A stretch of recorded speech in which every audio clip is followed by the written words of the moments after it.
Hey, this is Paul. And Wayne. From the Countdown Movie and TV Reviews podcast. Folks, did you know that the movie Total Recall was absolutely a dream? What? Definitely It was was absolutely not. a dream, man. What the heck? That is ridiculous. No, it's as well known, but you know what? If you want to hear arguments like this about movies, tune into the show. We do a countdown every week of a movie or TV related topic. And also movie reviews. You're mocking me, aren't you? No, I'm not, and we should stop using that stupid-ass soundboard. How dare you? Well, there it is. Check us out on all your favorite podcatchers. Google us, we're everywhere.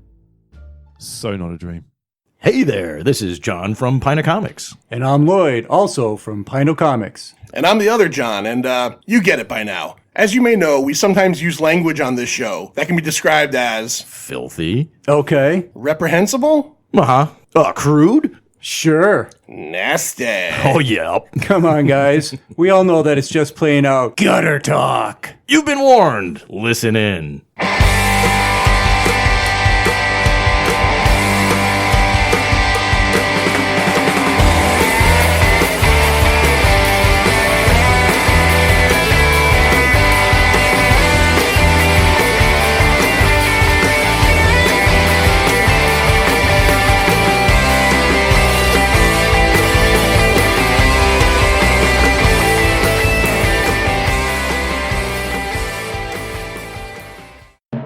Welcome to the Pint Movie Invitational Series.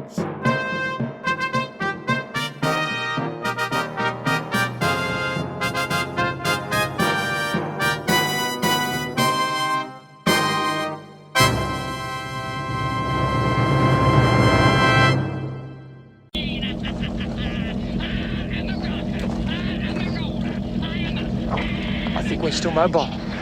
For Christ's sake, shove over. You're blaspheming again. I don't have to work with a blasphemer.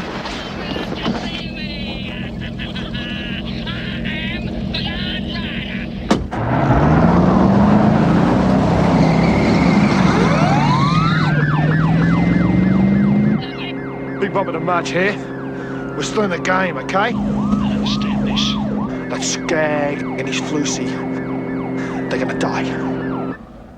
All right, we are back. Thank you to Andrew Morgan, per usual, whenever we have a Pint Movie Invitational. Andrew is the official voice. Hey, if you like podcasts, check out Andrew on the Nomcast. No, it's not everybody's favorite Vietnam podcast. That'd be weird. It is the Netflix original movie podcast. And if you really want to check that show out, go back a couple episodes and you can find me, Sir John, and the Manster talking all about, what the fuck was that movie called? I Am Mother. I Am Mother, a science fiction movie that was we'll just go to the show and you'll hear us talking about it. Some of us liked it. Yeah. Somebody didn't. Yeah, I think we know who the somebody who didn't like it was. What you're listening to now is you're listening to me, Sir John, no Manster. Manster is on family vacation with the Manster Squad. Lou's sitting in. Lou, Hi. what's going on? Nothing. Lou's afraid to talk now because I told him he was a little quiet on the mic before. But it's okay. I'm a little unsure what to do with my voice. No, you're good. Am I? Yeah, you're good. You're good. Now, of course, we normally would have a guest with us doing the Pint Movie Invitational, but this technically isn't a guest situation because we have six-packer. G.I. Gary. That's right. Government issue Gary right over there with us. And Gary has been on the show several times before. You were on our, one of the first episodes we ever did. One of the first, yeah. That's right. Big potato salesman Backman. That's right. That was us talking about all kinds of toys and cartoons that we loved as a kid. You are kind of our resident toy expert, being a G.I. Joe. I play with toys. Yeah, G.I. Joe nerd. And I do want to point out before we get into the movie you picked for the Pint Movie Invitational that you recently uploaded your first video to Pint of Comics and where you talked all about Indian. Yeah. And I mean Indian as in not Native American, an actual Indian toy. Fun School has the G.I. Joe Hasbro molds, and they're still making toys from G.I. Joe molds. Yeah, so check that out where Gary goes and talks all about the Fun School Jeep that was based on the Vamp, right? That's right, Which was the original G.I. Joe was that 1982 or 83? 82, yeah. Yeah, it's one of the With first Clutch. vehicles. Yes. With Clutch, yeah, that's right, Clutch. The Vamp that makes you wonder if it was a Humvee, you know. Yeah. Actually, it's a Lamborghini. Oh, that's right. Yeah, because Matchbox had one of those.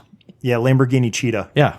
I had one. I probably still have it somewhere. Nerds. Lou, do you have a question? Raise your hand. No. I just wanted to say how much I hate you Because your first video is so much better than my first video. Such strong. It really irritated me. I watched it, and it was actually really good. I was interested. I cringed the entire time, but I knew if I didn't do it, I never would do it. So I like put myself out there. I like the fact that it looks, when Gary's opening the package, it looks like he's opening up a giant brick of cocaine. It really did. The way that the person in India wrapped it and sent it to you, it looks like very much like it was a brick of uncut cocaine. What was his name? Steve? Yeah. What was the guy's name? Give him a shout out. Sanjay or anything like that? No, I'm cutting that out. No, What? It was really Raj? I have no idea. Oh, okay. All right. But honestly, if you go back and watch some of the first videos I did, you with the multicam and switching back and forth and doing everything else, I mean, it was leagues above what I was doing when I first started figuring it all it's okay. out. You should see the junk I edited out of me like, hey, look at this, and it's below the camera. You should see the junk I edit out of everything. Hey, look, you're all doing fine work for the pint. So, Gary, you're here. We got you into the 215 to talk all about a movie. What movie did you pick? Why did you pick it? And why are we talking about this movie tonight? I picked Mad Max. Now, are we talking Mad Max 2? Are we talking Mad Max Beyond the Thunderdome? Are we talking about Mad Max Fury Road? No, we're talking about the original Mad Max, the movie that was the genesis for the Ozploitation movies, the genesis for post-apocalyptic movies, just a genesis for a whole bunch of things that stepped into the 80s that we all grew up and watched, but it all comes back. A lot of it all comes back to this movie and what George Miller did, and set the stage for basically 10, 12 years of movie making until we got tired of post-apocalyptic movies. I don't think we're even there yet, are we? I mean, no. It seems like the post-apocalyptic just watched movies. Yeah, it seems like they shifted into like the YA world. Like it seems like all the YA titles that become popular enough to become movies, Dystopian. they become dystopian or post-apocalyptic futures. Like Hunger Games is kind of a dystopian future. Yeah, but it generally gets a boost when there's a Republican president. Oh, okay. I guess that's true. At least the way I see it in my worldview is just unique. Well, you picked a unique movie because this is a movie I love. Lou was creamed his pants when I said that Lloyd wasn't going to be here and we could talk about a movie. He said, what movie? I said, Mad Max. He said, I'm going to watch it 3 times that week. Did you watch it 3 times? Yes. You really watched it 3 times? Yeah. Wow. Okay. Yep. All right. John, had you seen Mad Max in a while or has this been It had been some time. I think the last time I watched it was my VHS copy. Wow. Which is no longer with us? No longer with us. Now, I'm going to ask you a question right off the bat because, like you said, this is a Australian movie. I didn't know. Is Ozploitation a thing? Yeah. When I went and I was doing my research on the movie, and they're like, "Oh yeah, what's that thing for when we brought in Crocodile Dundee and all those other crikey movies?" And it was called Ozploitation. And while it's not really usually attributed to Mad Max, it's more attributed to Road Warrior. You wouldn't have Road Warrior without Mad Max. Yeah, and we're the only country in the world that calls it Road Warrior, right? I think that's Mad Max 2 everywhere else. Correct. Yeah, because and we'll get into this, but when Road Warrior came out theatrically here, Mad Max had not really been a huge hit at that point. So they wanted it to stand on its own. They didn't want to call it Mad Max 2 because people are like, what the fuck was Mad Max? Yeah, exactly. And Road Warrior does stand well on its own. I saw Road Warrior before Mad Max when I was a kid. I remember renting Mad Max from Millardo's in Middletown, and when I was in high school, and on VHS with the little Orion with the stars going around, and I remember renting that. I'm like, oh my gosh, this is Road Warrior, but it's not Road Warrior. It's cool. Yeah, it's just before. It's the first in the series. It gives us the origin of why he becomes Mad Max because he's not. That's the thing is you think about these movies and you think about him. He's just this broken dude who's riding through this post-apocalyptic wasteland. Life is shit. He's just trying to get from gasoline to day to gasoline to day. Like it's like your whole life is just chasing after this one thing. And in this movie, we start off. He's a happily married dude. And we get to see exactly, what causes the Mad Maxing. Yeah, exactly. Yeah, that's one of the good things about this movie is it does tell a story, and it has for the character and his journey through the movie, Max's journey through the movie. It doesn't have the Hollywood ending. It has what would really happen if you actually went through all this crap, and and at the end, how it actually leaves him. Right. And it's like not like, oh, Yay! No, he's broken. He's a shell at the end of the movie, that's for sure. All right, I have a quick question for all four of you, because here's the thing about this movie. The version I watched was my most recent Blu-ray pickup that I had gotten maybe a year ago. But when I was a kid, the version that I watched of Mad Max had dubbed voices. I never saw that. Oh yeah, that was the Really? version I owned for many years because at the time, I grew up knowing who Mel Gibson was, because by the time I had gone back to see Mad Max, I was probably like 10 or so, and he had already starred in enough stuff that he was a popular movie star. But I remember catching Mad Max, and like my first VHS copy of Mad Max, and maybe even the first DVD I ever owned, all the voices were dubbed, were American voices, and not just dubbed, but a lot. If you watch Mad Max, like did you watch the version with the original Australian, Lou? You know, it's actually funny. It's the copy I have, and I didn't even realize it until we talked about it the other day. Was the American dub version? So you saw the dub version? Yeah. There are actually lines that are different in the dub version because there's a lot of Aussie slang. Mm-hmm. I saw them. I didn't write any of it down, but there's certain things that they change because American audiences wouldn't get it. I just think I bypassed it. Like, it just didn't occur to me until you actually brought it out to the front. And then I went, wow, he's right. Second time I watched it, I went, wow, he's right. Yeah. So those are dubbed American voices. And Gary, did you watch the Australian version or? Yeah, in 2002 they've released in America for the first time on DVD the Australian. Yes. And since I've had the first DVD when it came out in '99, I bought that. And then in 2002, when they did the special edition, I bought that. And ever since then, I have never gone back and watched the American language. I always watched the Australian. When I went to review this, because, I am now a Apple whore, I bought it on iTunes, and it comes in the You Australian shut your mouth, slang. you fucking Apple whore. Sorry, I just wanted to call you that. Yeah, Apple, says the guy with the iPad to his left and the iPhone to his right. I'm actually wondering now, I'm not sure, maybe Gary knows this off the top of his head. Does the American dub version, is there any difference in content in the movie? Are there any extra scenes or anything cut that we did not see? No, it's just basically language. There's one line in the middle of the movie where they reference Mel Gibson's original partner that was cut from the script. The dark one. The dark one, Yeah. yes. It's Ziggy in the American when he goes, "Hey, May, call Ziggy." In the Australian, it's, "Hey, May, call the dark one." And that's the only reference that was still in the script from the original version. And yeah, it's funny that you actually mentioned that because I was watching on the DVD the documentary about the making of it that they had with like the cinematographer and a few people. And the only reason I knew that his partner was named the Dark One wasn't that line of dialogue, was that they show the guy who currently owns the yellow Interceptor that Max had. It says on the side Max Rockatansky, and then it says under it the Dark One. Huh. And I just because they filmed that, I'm like, at first I'm like, who's the Dark? Is that supposed to be Max's nickname? They never referenced that. And then I was reading it, and I guess the scene where Goose is in the eating breakfast when he goes for the chase, and he's talking about that accident. They said that was written as he's talking about what happened to Max's partner. Ah. So yeah, that whole scene where he's telling those guys about what happened. They referenced that. That's why Max doesn't have a partner. This is all stuff that they had written story-wise, but it was never actually elaborated on the script. Yeah, they said George Miller cut half the script when he made this movie. This script was twice as long.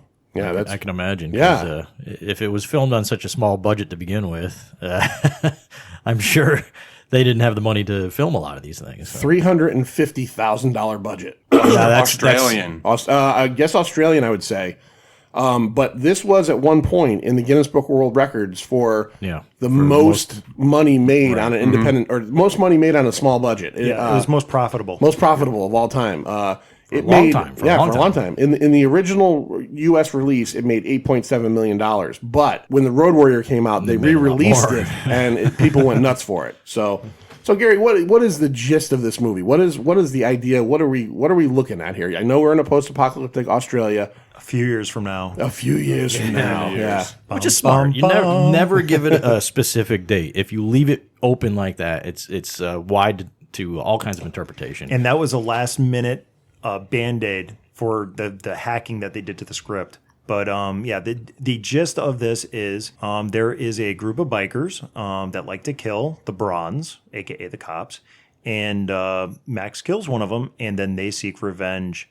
And they go about showing basically how they really wanted to torture him and break him throughout the movie to get their revenge on him, and it didn't work out so well for them. No. Can I just this is one thing that I had forgotten about with this movie, and when it comes to biker gangs in Australia, and even futuristic biker gangs in Australia compared to, say, modern day biker gangs in America, who's more boss?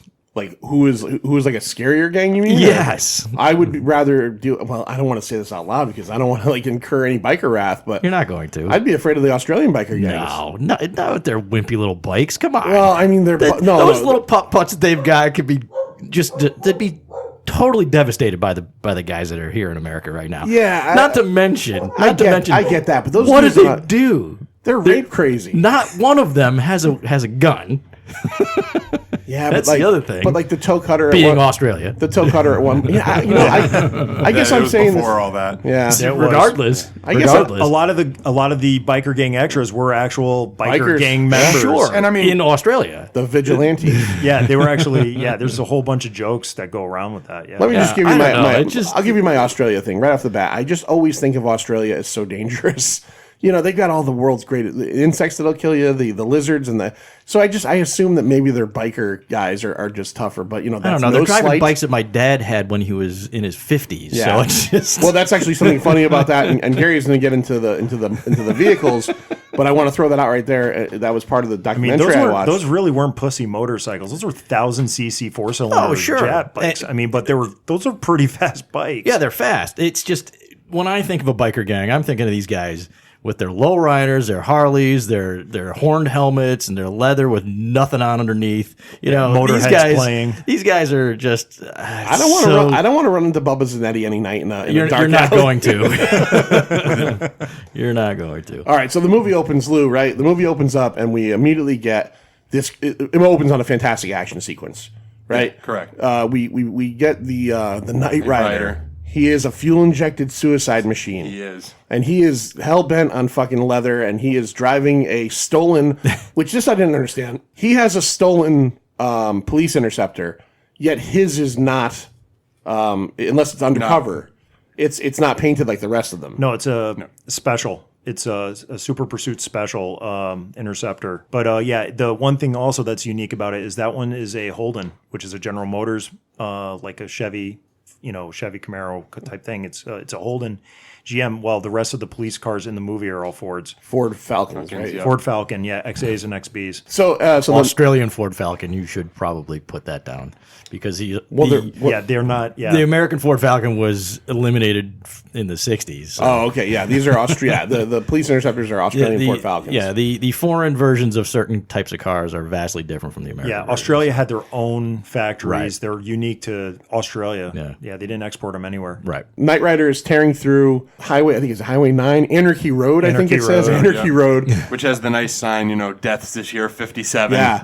50, as many deaths as there are varieties of Heinz sauces. There's something really special about the way Miller does things. It's just little bits of information that are fed to you, and if you miss them, you're going to miss out on certain points of the script, Absolutely. or the storyline. But this kind of stuff, I love it.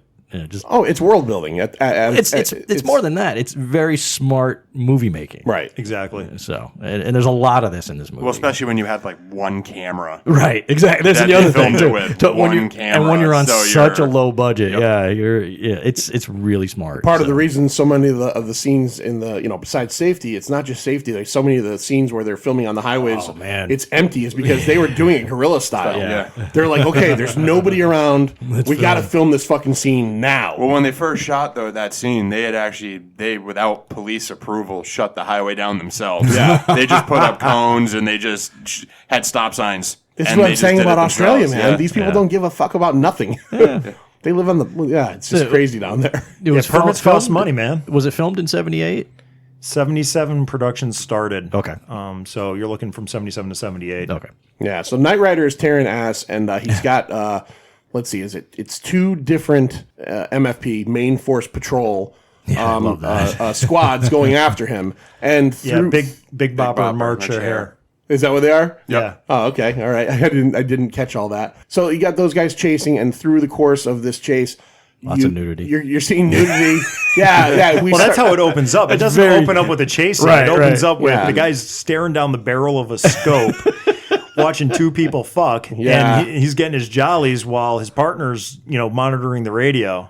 Yeah, And that's when the news of the Knight Rider escaping with the pursuit special. A lot of the After he killed a rookie MFB officer. yeah, That's right, A yeah. lot of it is played out over the audio of the radio, which is really well done. I mean, it's a quick and easy way to get the information across to the viewer. So again, As long as very you're well paying, done. as long as you're paying attention to it, because that's Well, actually true. a thread that goes through the rest of the movie. Exactly. Yeah. Exactly. Yeah, so he's going through, he's tearing up the roads.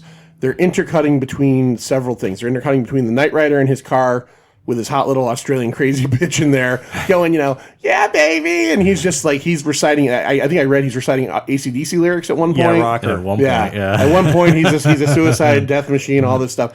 And then you're cutting between that. You're cutting between the two squads of partners, of cars, of police that are chasing after him. And then you're cutting into what I equate to basically be like the closing baseball pitcher getting ready in the dugout. It's Max. You never see his face. You see him basically kind of like next to his pursuit special. You see him, getting his gloves on. You see him doing all the stuff he's going to do. First off, because it's a Ford, he was actually fixing it in the first scene. So, because you see him cleaning his hands. That's right. He does. I He mean, uses if some Gojo. if it was a Chevy, it actually would have worked. Yeah. He wouldn't need to be doing You're that. talking shit about So, the last of the V8s there. I'm but- just saying, just throwing it also, out there. let's also rewind a little bit. That was his yellow Interceptor. That's not his pursuit special Correct. because that is what he's. Yes. That's We'll what get I there, was Gary. saying. Gary, we're getting there. We're getting I there. know, but I'm just correcting you because I don't want to have No, someone I know. email you like, Oh no, you should have known that. I know this is not the last of the V8s. I know this is a V8, but this is not the. We haven't this is gotten not the there ultimate yet. one. So to drill it back down, he's fixing a broken Ford. Fixing a broken And And when it gets to the point All where, the Ford men are going to be screaming at you. and when it gets to the point where the Knight Rider, Well, has there was a torn up- budget. There's a reason why they chose Fords. Oh man, we should do a car episode. That'd be great. With these two fucking nerds, it might actually be. All right, so he finally, the Knight Rider finally basically destroys the other two police cars through pursuit means. The Knight Rider almost runs a little kid over, which is foreshadowing for what's happening later in the movie. And you want to know something? I was watching that frame by frame on my iPad at that point, and I was like really impressed with how Miller did that. Like you couldn't really tell that. You really think like I really couldn't believe it that it suspension of disbelief. It's like to me there was a kid there when they filmed that, and how he filmed that was so beautiful. Like it just cut perfectly. Well, Miller. I mean, besides whether you like the Mad Max movies or not, and the other stuff he's done in his career, Babe. Well, he didn't do the first Babe. He did the second Babe. He produced the first Babe. He directed the second Babe, Pig in the City. He did The Witches of Eastwick. He did Happy Feet 1 and 2, and he's done all the Mad Max movies. Now, one of the things that goes to show what an incredible mind he is for action, besides just watching these movies, is that, and I didn't even know this, I knew he co-directed Mad Max Beyond Thunderdome. When they were scouting Mad Max Beyond Thunderdome, the guy that he wrote this with, Byron Kennedy, and who also produced Road Warrior with him, died in a helicopter crash while they were scouting. He didn't want to make Thunderdome. He ended up being so distraught. They hired a different guy named George Ogilvy, who directed all of the dialogue scenes in Thunderdome. But they kept Miller on for the action scenes.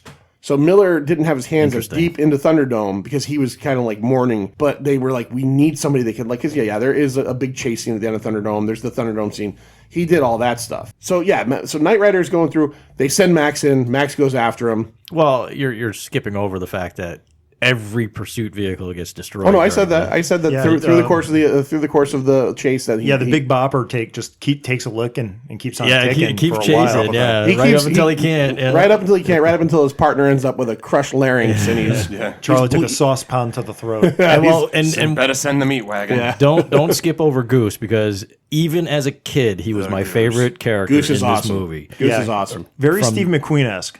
Very much so. And then just his, not to jump ahead, but the way that the actor is able to bring about his connection to everybody else in the movie. Yeah. With the few scenes that he's in.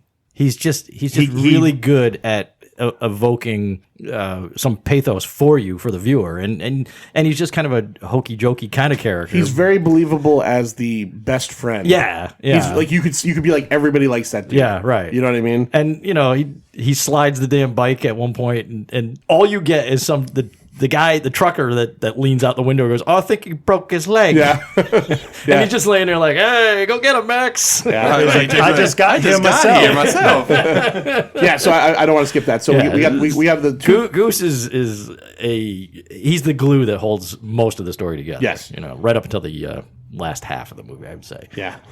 we got the two pursuit specials that end up getting destroyed. Goose is sitting in a breakfast nook, eating his breakfast, telling the story about what turns out to be story. Yeah, a gory story, which is about Max's partner, the Dark One, apparently. And those are the two Fat Nancy's. Those are the two tow truck drivers that he's sitting with, because they all get up. Once they hear the pursuit vehicle, they all get up and go chase after it, because the tow truck drivers, as in this country, want the bucks to haul away. That is their money right there. Yeah, Fat Nancy's, you said, right? That's the name of the restaurant. I did read that.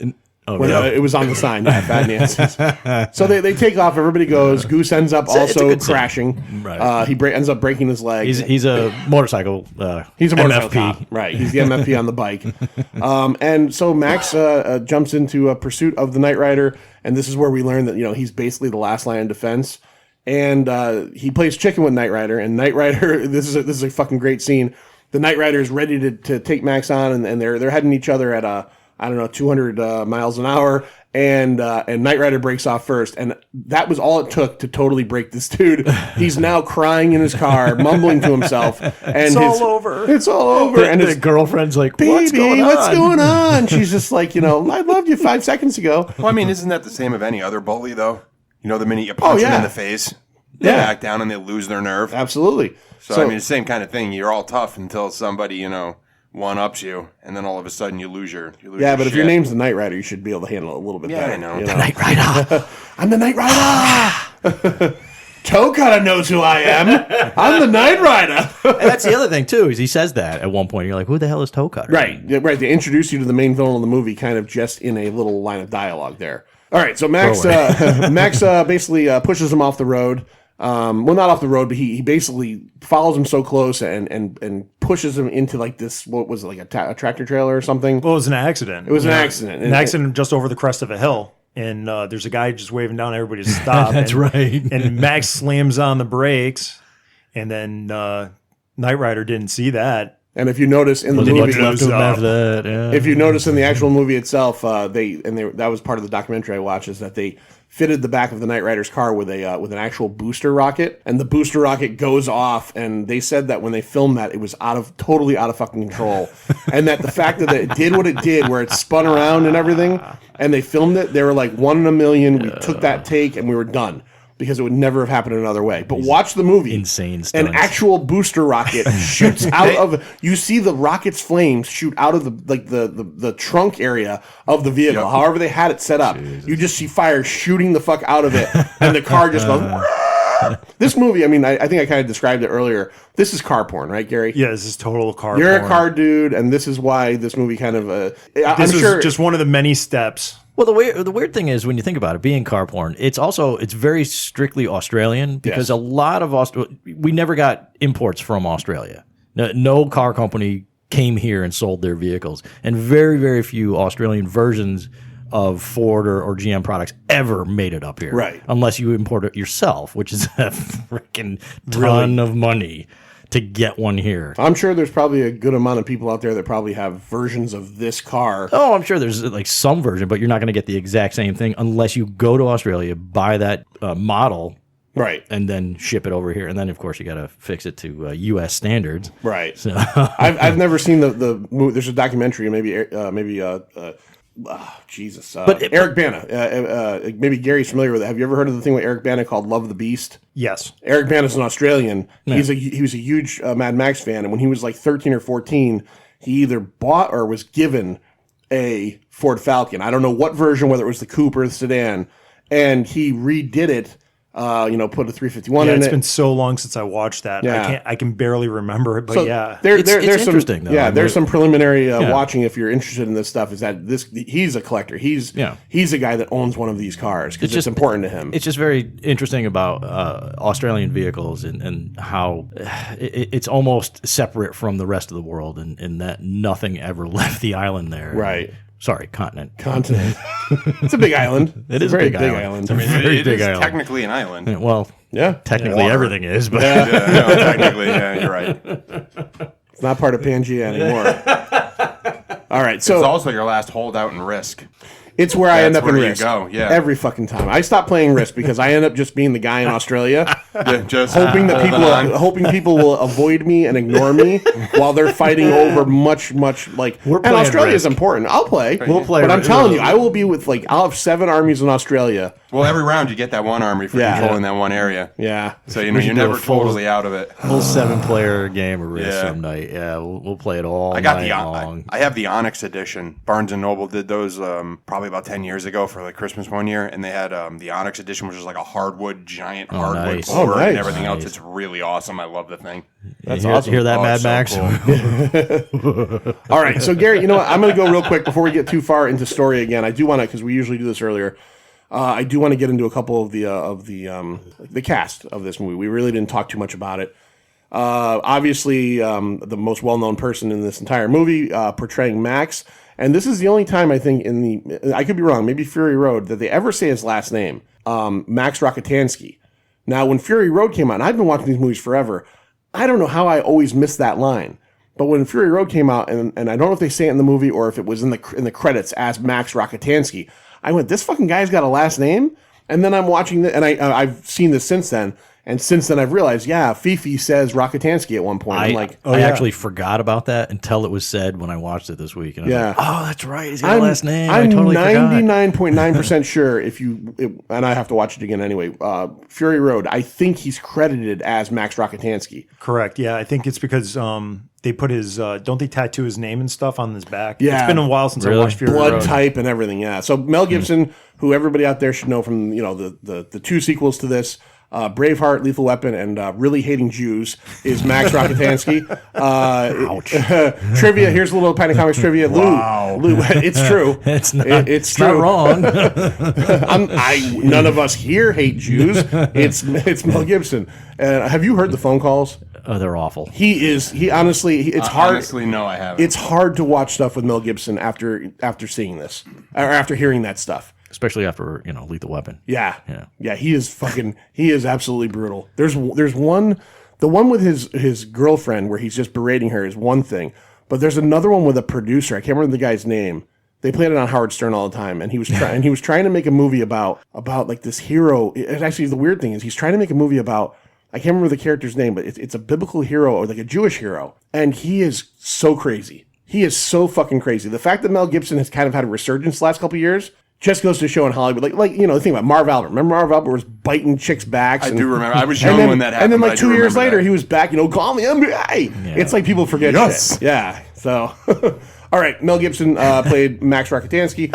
Trivia for Lou. I'll see if Lou knows it, and then we'll go to Gary. What was his badge number? Do you know his badge number? It says it right on there. Honestly, I don't. Right. I'll fully admit right it. Where? On his what? It's on his name tag. Yeah, it's on his leathers. No, It's on his leathers. Oh my God. Gary, knock just this shit fondling over. his his man. I got excited. I'm Do you sorry. remember, Gary? 4037. I think it was 4073. Or I got it backwards, Wow, but that's you're better than close me. enough. You're very close. Yeah, Better than me. I never really paid attention. MFP 4037 or 73, which again we talked about before, stands for Main Force Patrol. Joanne Samuel plays Jessie, his wife, and her credits is a ton of Australian shit because she has been in a ton of Australian shit. I want to say this, almost everybody in this cast went on to do more stuff. Especially in Australia. Well, of course, especially in Australia. Yeah. Oh no, they're not non-working actors. Right. They're maybe not over in the U.S., but these Right. people are doing a ton of. And in general, that's what happens when you're in Australia. Right. It's not like they're going to get shipped out. Oh, we're going to send you to Hollywood because it's a good idea. Right. In 1979. Can I just go on record and say a 21-year-old Joanne Samuel? hot. She was hot. Oh yeah, She was beautiful, hot. yeah. Absolutely, yeah. When That she was sunbathing. giant And, 70s hair. yeah. Oh yeah. She did have some big hair. And she was a last-minute replacement. The original Right. woman who was supposed to play the wife Got hurt on the back of a motorcycle. Yeah, and with the stunt coordinator. Oh, is the that what it original was? one, yeah. They had to delay filming by like a month or something while they found Samuel and redid that. And she was great. Yeah, she was great. Keys Byrne played the toe cutter. And, you know, the funny part about him is I think a lot of people do know this, and maybe you don't. This is a cool fact. He played a Morton Joe in Mad Max Fury Road. So he played the villain in Right. Fury Road. He looks totally different. You don't see the bottom half of his face at any point because in the movie he doesn't have one, I think, and he's wearing that fucking weird like fucking breathing apparatus. Yeah. My favorite thing he did. What did he do? Well, I honestly only looked at a couple things. Yeah. Grunchlick What's that? on Farscape. Was he on Farscape? Grunchlick. I'm trying to remember. You could say it like 9 different ways, and he continuously corrects you. He was the guy that saved Aaron's son when she died, when Crichton was trying to get the thing out of his head. Oh, right. He's Grunchlick, the guy on the planet. Holy shit, Yeah, okay. he played Grunchlick a few times. Yeah. Wow. Okay. Keys Byrne. Steve Bisley is everybody's favorite. Jim Goose. He was in a ton of Aussie stuff as well, but I will say he does have a very recent U.S. credit. Yep. Or actually, maybe it wasn't because that's Baz Luhrmann, right? The 2013 Great Gatsby. That was No, a Baz Luhrmann was the director, yeah. And Baz Luhrmann's Australian, so maybe that's part of the thing. Well, he went to do some London stuff too, so he's been around. He's been around. Yeah. Tim Burns played Johnny the Boy, and again, he did more Australian stuff. And Roger Ward, who was in Quigley Down Under and the Pirate movie, he played my possibly favorite, weirdest character in a movie like this of all time. He plays the very strangely dressed, cravat lace, no shirt wearing police captain Fifi. Yeah. Yeah. The least angry police captain of any movie. Think I of think. any movie you ever Any see where movie, the captain's yelling, Yeah. Any Beverly Hills Cop. Ronnie Cox. This guy is watering plants Yep. in his fucking no shirt. He's doing everything he can to make sure that Max stays He's happy.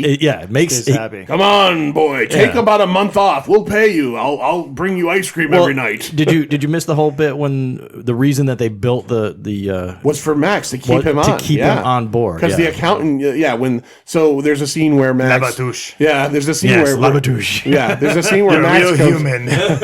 after the Knight Rider incident, and he's made it clear that he's going to be leaving the force. And Well, he's it the was best guy. And they were clearly engaging in kendo practice right before that because he had his training sword and his armor when they were talking. Well, it was very clear. Labatouche.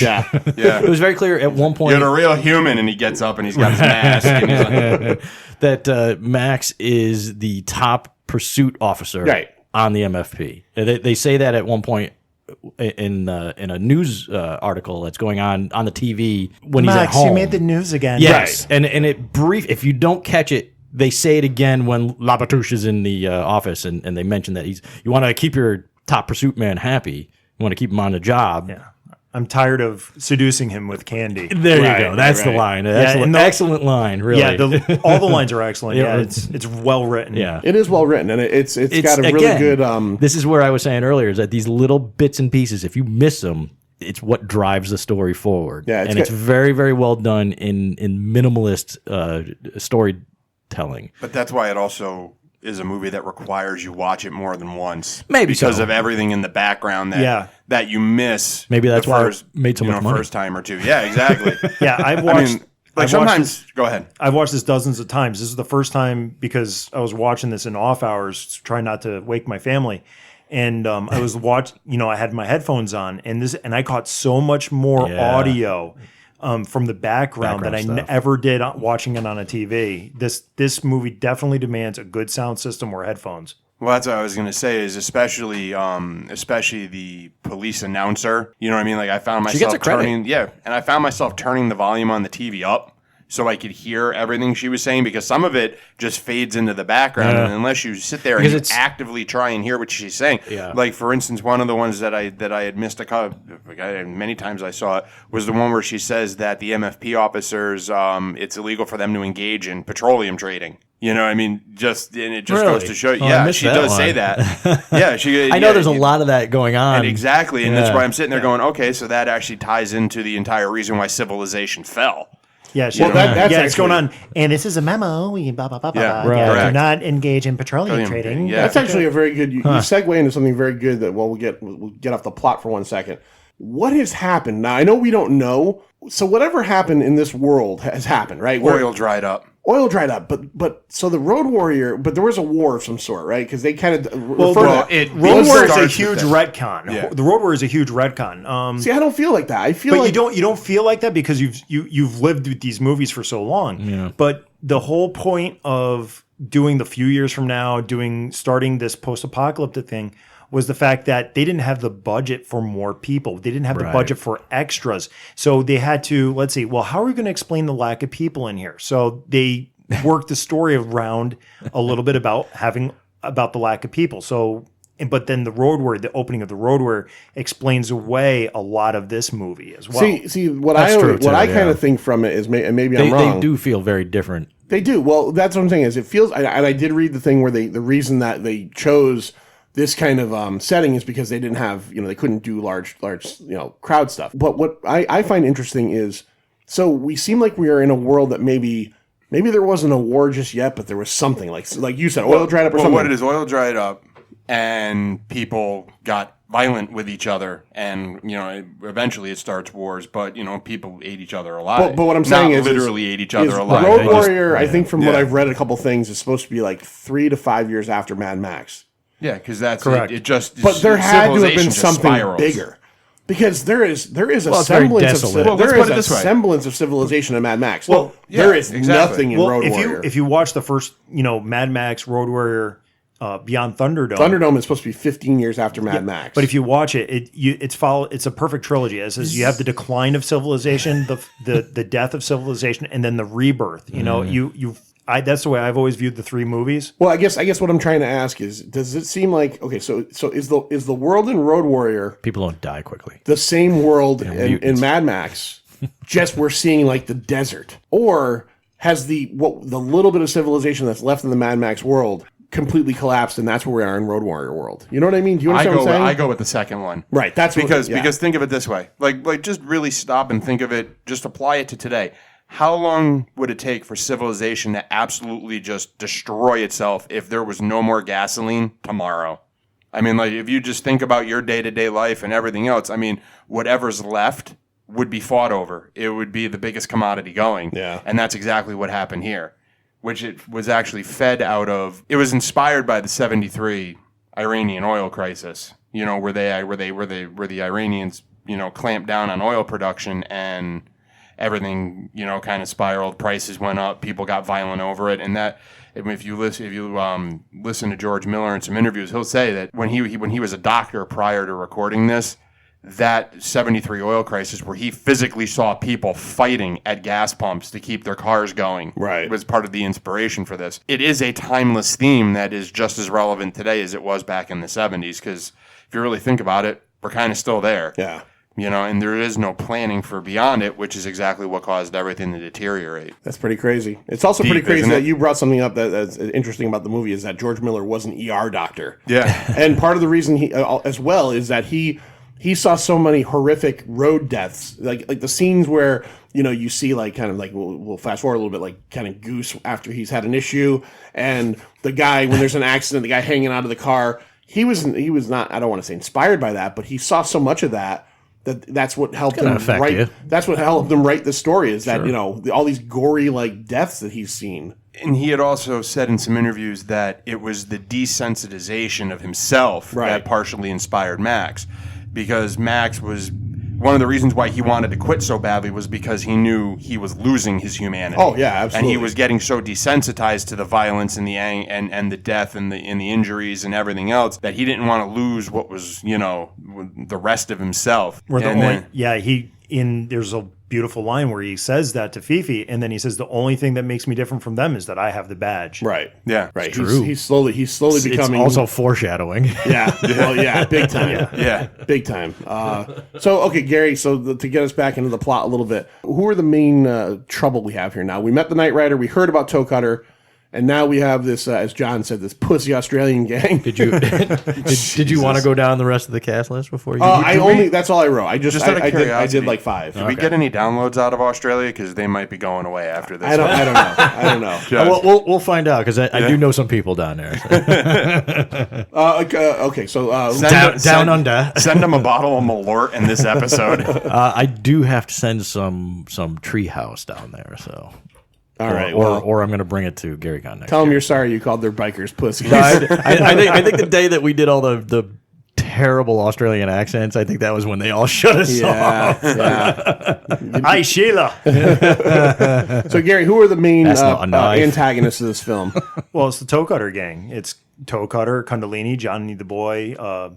Come on, my favorite bad guy name of all time. Mudguts. Mudguts. No, my favorite. Bubba Zanetti. Bubba Zanetti. Bubba, here's the thing about He Bubba. is such a badass. Yeah, He is. that actor, I swear. Now, I remember him from watching it, but as I watched it this time, the way he delivers lines, the voice sounded so similar to other people. I'm looking him up. The guy went nowhere, really. He did a few things And then in Australia. And then he retired. Right. And you're right. And what I liked about him, and I've always liked him, and the character, is that he's the only one not afraid to tell Toe Cutter to go fuck Yeah, yourself. and he's cool. He's cool and calm and collected. He does the most damage to Max in this whole movie. yeah, You know, absolutely. and Max does nothing basically but got- run roughshod over these dudes, and he's the only one that fucks them up 2 times. Awesome delivery, awesome line delivery, and I'm looking him up. I'm like, I know I've heard this voice before. I know I haven't. He has not the same guy. he has also what I like to refer to as a fucking sockable face. He's got like that bad guy face. You want to punch him. Sockable. I almost consider him like, man, I know this is a kind of a bad analogy, but the priest of the group. Yeah. You know what I mean? Like the keeper of myth, the one who like stands next to Toe Cutter. Right. Like, Oh, he's that- definitely second in charge. Yeah. But Chief he's Lieutenant. not. But he's in my like the way I see him is he's almost like a spiritual leader for the group. I don't know if that came across to anyone else the way it came across to me. It didn't but come across to me that way. It came across to me as that he's been part of the group so long that Toe Cutter almost defers to him, but also lets him know, you know, like the scene where he makes him go back for Johnny the Boy. He's like, I'm not going back, not for him. And he's like, Bubba, you know, do it, Bubba. I don't know. Doing it for me. Yeah, do it for me, Bubba. I like that dude a lot. I like all those guys. Even the ones that you don't really, that just kind of like are just jumping around and you know, the guys. So we got these guys. They're just trouble. Freaks. The first time we meet them is in a deserted little town. A little town, yeah. With that girl was hot. That girl. Oh, the girl in the Chevy. In the Chevy. Oh, the girl in the So Chevy, yeah. hot. She was, yeah. Very She kind of gave me a little bit. It's of, almost a disappointment that you find out she's wearing a tube top because at first you think she's naked. Yeah. And you're like, oh, I'm going to see some boob. She But- kind of gave me a Summer Glau vibe, but she was beautiful. So these guys run into this little deserted town. You get so they're trouble. They're obviously trouble just by looking at them. The Toe Cutter is, you know, he's just this fucking scummy looking dude. He's wearing like fucking possum furs. I want to say this too, and this happens frequently in this movie. But when it starts here, the guy at the gas station that they come right up to and want to know, you know, they're waiting for their friend, and he just throws it out there. Yeah. Your friend? You can't, what? There's only a coffin. Yeah. None of these people in these towns really seem to have any kind of fear when it comes to this biker gang. I mean, they defer to them. Right. But they don't like cower or anything. This guy, he's in a couple of scenes with the whole group and they push him around, but he never really looks like he's scared. He's just like, yeah, okay. I like the little. I like Yeah, the little line. This is reality now. Yeah. And it's they're like, just used to it. I'm gonna do what you want, but you know, I'm not fucking afraid of you. You know, whatever, I like man. the little line. Anything where, I want. What a wonderful philosophy. Yes, exactly. Yeah. Yeah. That And then he whole- does that weird face scene. thing. yeah. Yeah. It's just strange. And the guy's just looking at him like, okay, man, you're really fucking crazy. I like But the he's little not throwaway line terrifying. where he says to him, he goes, you know, your friends at the train station. Well, who can help me with them? The agent. I'll get him. And Yeah. he just puts He a puts hat a hat on, and on, he's the agent. He's also the ice cream man. I love that. That was great. I just thought that was hilarious. Like he puts the hat on and he's walking him. It's like, oh, and then he makes the joke about, oh, your friend was short, and it's the toe cutter's mangled corpse in a coffin. I know, it was some really I'm sorry, nasty, Knight Rider. nasty like lines. He goes, "Oh, was he really short, or there's not much left?" Yeah, and toe cutter just gives him that fucking look. right. Yeah, and Bubba delivers the line. You know, maybe they cut his heart out. Yeah, Bubba is very almost Bela Lugosi-esque. Very much. Yeah, so, he's like the fucking. They Yeah, could have put eyeliner on him, and he would have been like, you know, honestly, this is the goth. with the bleach blonde hair. Right. Yeah, he definitely was. I appreciate your view. I don't know if I see it the same way. But I get it. I do get that. Though. Yeah. He definitely is like a standout amongst those guys. Oh, definitely. And Johnny the Boy is standout too, because Johnny the Boy is the he's the plot vehicle. He's the plot vehicle, but he's also what do they call that in like A probie. He's the probie. Yeah. He's the guy. I mean, as a matter of fact, I never noticed it until I watched the movie again. So everybody on Toe Cutter's crew has a tattoo somewhere on their face or neck, and Johnny doesn't. At the end of the movie, when we get to after Johnny does his evil deed, he has the tattoo on as well. Well, see, there's two things. One that I was going to say, one thing I appreciate about the Motorcycle Gang is how it kind of harkens back to American Westerns. You know what I mean? You have the gang coming, you have the gang rolling into town and everything else, and the whole town. Very much so, yeah. But the other thing is I think, and maybe in hindsight, it's always 20/20 on things like this, is Johnny is probably younger than the rest of them by a margin. Yeah. So he grew up in this world, so you can start to see the decline of humanity through him, where his mind is addled, and you know his sense of right and wrong and his morality is completely warped. Oh, absolutely. And then obviously through Road Warrior, Thunderdome, and Fury Road, you just kind of fucking insane. You kind of just see that insanity continue, just get worse and worse and worse and worse. I also like the fact that I'm sure Miller didn't intend it, but it's just one of those. No, but I mean, things this is the movie movie where we're the closest to still. So I mean, Max is that's the crazy thing about this movie is if you're a fan of the Road Warrior and all those movies, and you think about those movies. I mean, the beginning of this movie, he's laughing. He's having fun with the wife and kids, and I mean, this is a character. Yeah. Max goes through. He's having a great time while Sprague's on the ground playing with a gun. I love that. See, now that's a line that I missed all through the various variations that I've seen. I don't remember them ever calling him Sprague as a character name. Sprague is child in Australian. Is that what it is? Sprague is your kid. Okay. So giving him the name of Sprague. It's in the cast list, Sprague Rockatansky. It's like, did they really call him child? I feel better about it now, though, because I'm like, why would you name your kid that fucking name? Well, it's Sprague. A Sprague. If you watch a bunch of Australian shows, you'll see it a lot. But that's something I've known for a long time. But I never heard that in the Wiggles. And I watched a lot of Wiggles. What's her name? It was in the Wiggles. Was in the Wiggles. Yeah, the wife. The wife. Yeah. Troy and Samuel. Yep. Yeah, she was in the movie. The Wiggles was that those are the Teletubbies. Who are the fucking Wiggles? No, the Wiggles are the four guys with the four different color yellow shirts, and they sing fruit salad and whatnot and all the other stuff. You watched that because you had a kid. Yeah, it's a kid. Okay, thing. I was gonna say because we're similar in age, and that was way okay. I just either thought you had a weird fandom. Like Lou, today's the day we find out that Lou is a fucking giant adult Wiggles fan. Who's your favorite, Lou? Oh God. Who was the one? Well, I always like. I can't think. Was it Steve?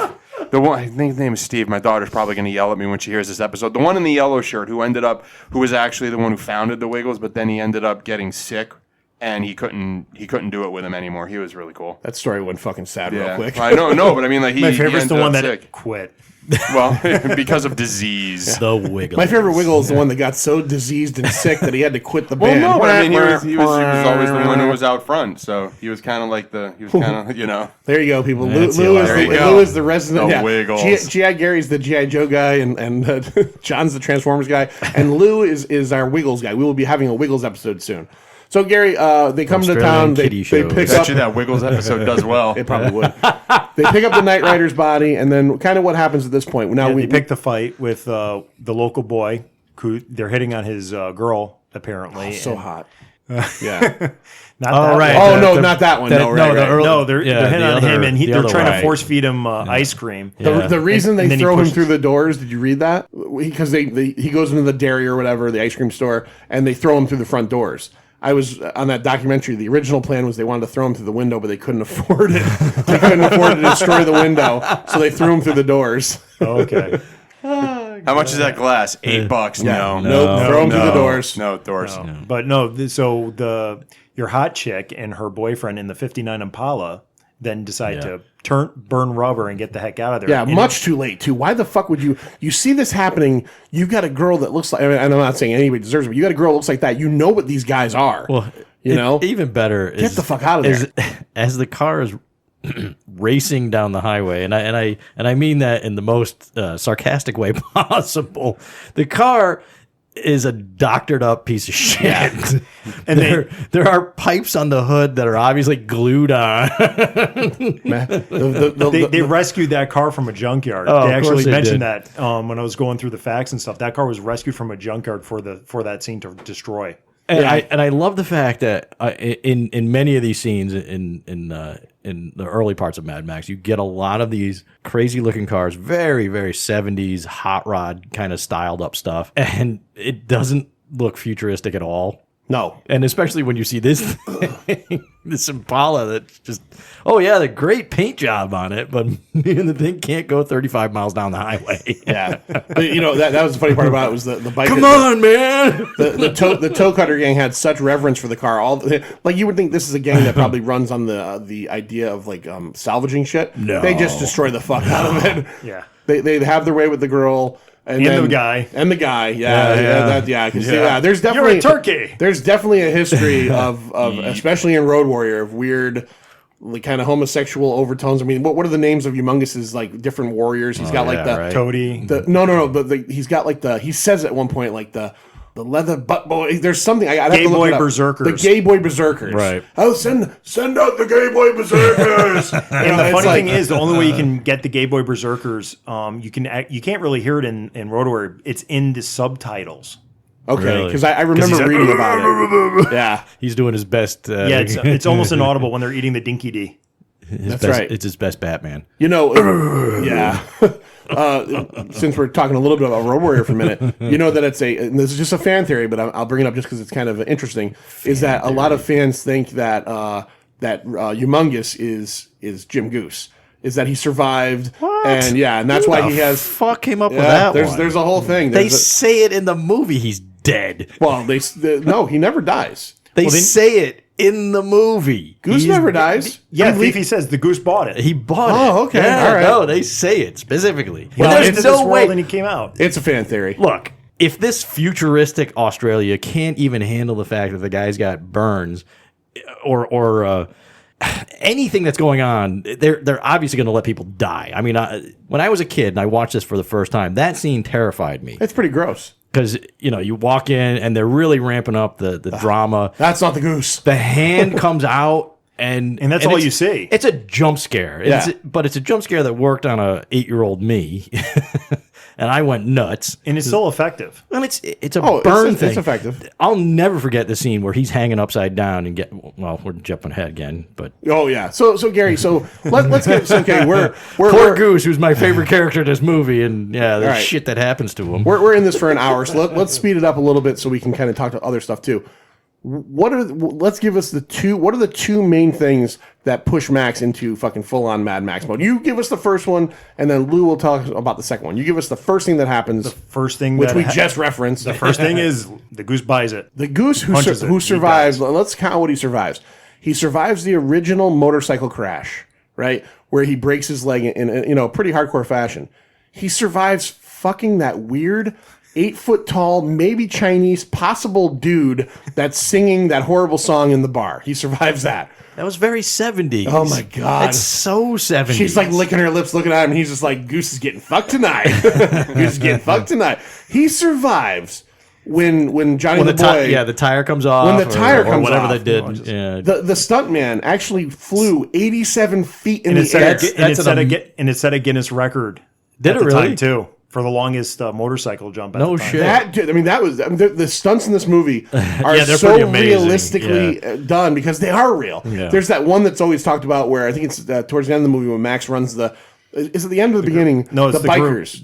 When he runs down the bikers, He runs down the bikers, bike hits him in the back of the head. The bike hits the dude. I mean, I'm sure Right in you've the back of seen. the- And you hear it. Right. They leave the sound effect in the movie. The bike hits him right in the back of the helmet, and I'm like, fucking hurt. In the documentary, the cinematographer says that the number one question he gets asked about Mad Max is, did that guy get hurt? And he said, nope, he got up and walked right away. Yeah, well, those are stunt guys. Yeah, so he probably went 3 days later. He's like, I got a cracked. Yeah, he had seven cracked vertebrae. Yeah, right. So after all this, after he survives all this, what gets the goose? Now we know that due to Max taking out the Knight Rider, now the gang is after him. Yeah. How does the goose go? Well, the goose goes because after he bangs the lounge lizard, and then he jumps the bike and Luke, crashes. do you agree with me that there's a possibility that was a guy? Yeah, yeah, absolutely. Yeah, like that was just a weird looking. You're right, very 70s. Very 70s. Just to wrap it back for like one half second, it also bears repeating because I know where we're going to get into that the entire Goose buying the farm angle starts at the Hall of Justice where where they release Johnny the boy. They release Johnny the boy. Fight, you know what I mean? So it just bears repeating that it starts in Johnny the boy gets arrested for what happens to the girl and the guy in that shitty Chevy, and because of the wonderful Australian sleazebag lawyers, they get him off. And Goose basically tells him, I'm going to fuck you up. Yep. And the Fifi and Mad Max have to fucking pull him back. That's great. I love that. That is a good scene. That's a great scene. He doesn't give up. That's where you get, what's his name from the previous Interceptor. He's got the thing against his neck. It's like, what does he say? It's about paperwork. It's going to be a lot of paperwork. Yeah. I'll never get that. So what happens? What happens to the Goose? So the Goose goes out and he walks to find somebody, and he gets a ute, which is an Australian pickup truck like a Ranchero or El Camino, and then he gets this really beat up ute, and the guy takes his bicycle off the ute, and he's like, okay, Goose, see you later, and he goes pedaling off, and Goose just starts driving. And then when Goose is singing a classic Australian folk tune. Really? It's just hysterical. I could tell it was a folk tune. I just didn't know what it was. And then Johnny the boy throws the brake drum through the Ute's windscreen. Which, by the way, if there was a hell of a shot. If there was a major league fucking like a scout there, Johnny would have given up the criminal shit because nobody could have done that in the first shot. That was like a Steph Curry 3-pointer, man. Yeah. That thing just went right through that windshield. He timed it perfectly. I'm just thinking, Kobe. There's a little bit of a jump there. It's like, were they waiting for him on the motorcycle, or were they thinking that this is what was going to happen? It's a lot of extrapolation there. Well, so. when there's a whole bunch of you hear Johnny the boy wrenching on Goose's bike over the night while the Goose is laying pipe. And so, obviously it was planned. Well, I mean, part of it was planned, but I don't know about the sabotaging was definitely planned. Yeah, the whole throwing the rope, but they end up throwing through. They could have picked him up at any point when he was laying in the grass there. Yeah, really. So the Ute goes over. Ute flips over. He's buckled in because it's this really another piece of shit fucking Australian vehicle. Got no headlights. It's beat to shit. Can't drive it at night. So he's literally wrapped up in. He's upside down. It's dripping gas, and Toe Cutter comes over with Johnny. He says, "Johnny, come over here. Give me a light." So Johnny reaches for his lighter, and he's like, "Nope." And he hands Johnny the light anywhere match. "Light me, Johnny." And he lights up his cigarette. Johnny throws, blows it out and throws it away, and then Toe Cutter gives him another light anywhere match, and he's like, "Okay, it's time. Burn Goose." And and he's like, and Johnny fights it. He's like, "No, I don't want to do that. I don't want to do that." And then he's like, "Do it!" Yeah, and he does it. And that's terrifying because who wants to burn alive? And Goose burns alive. Yep. Goose is in the hospital. We get to the scene John talked about where Max goes to see him. He's in one of those kind of burn tents, and his hand drops out. He's got he looks like fucking human barbecue, and Max is freaked out. We jump forward. I correct myself. Fifi does say he died. Max decides he's leaving. Fifi says, "Don't leave." We got that brand new Pursuit special that we talked about a little bit earlier. That the weird kind of stuttering Elvis haired mechanic made for him out of a little bit here and a little bit there pieces. But Labatouche actually did it all for him. Labatouche paid the bill. Max and his family are going to go on a vacation. They go on the vacation, and when they're down there, Toe Cutter and the gang follow him down.